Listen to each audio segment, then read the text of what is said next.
Search mo yan, idol, u.no.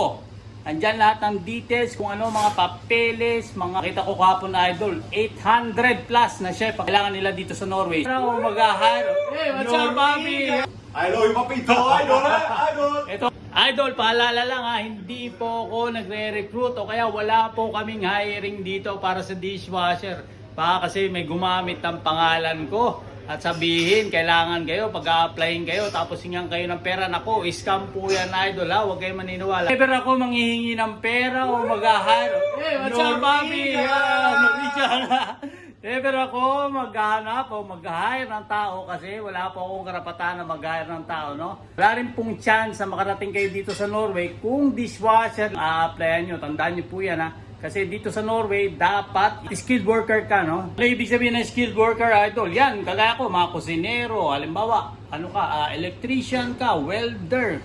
Kung di ka man nakapagtapos ng college, tapos halimbawa naman, nurse ka, engineers, doktor, yan po. Ganyan ang mga profession nyo, yan, may chance kayo makarating dito sa Norway. Pero dishwasher po, applyan nyo, galing Pinas, pupunta kayo dito as dishwasher.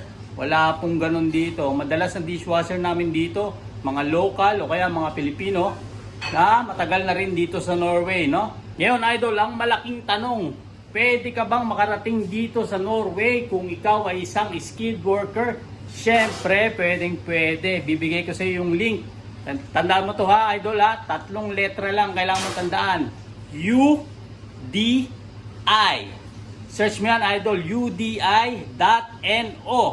Andyan lahat ng details, kung ano, mga papeles, mga permits na kailangan mo, idol. Nandyan lahat yan, kompleto lahat yan. Pero idol, kung ikaw ay skilled worker, ang unang-unang kailangan mo ay employer, ha? Para makarating ka dito. So, saan ka maghahanap ng employer? Bibigyan kita, idol. Ito, isa pa. Fin.no. Fin.no, idol. Nandyan. I-search mo yan. Tapos mag-login ka. Siyempre, maglalagay ka ng details mo dyan, no? Tapos mag-login ka, tapos meron diyang option, job. Hanapin mo yung job mo. Halimbawa, chef ka, kagaya ko, chef.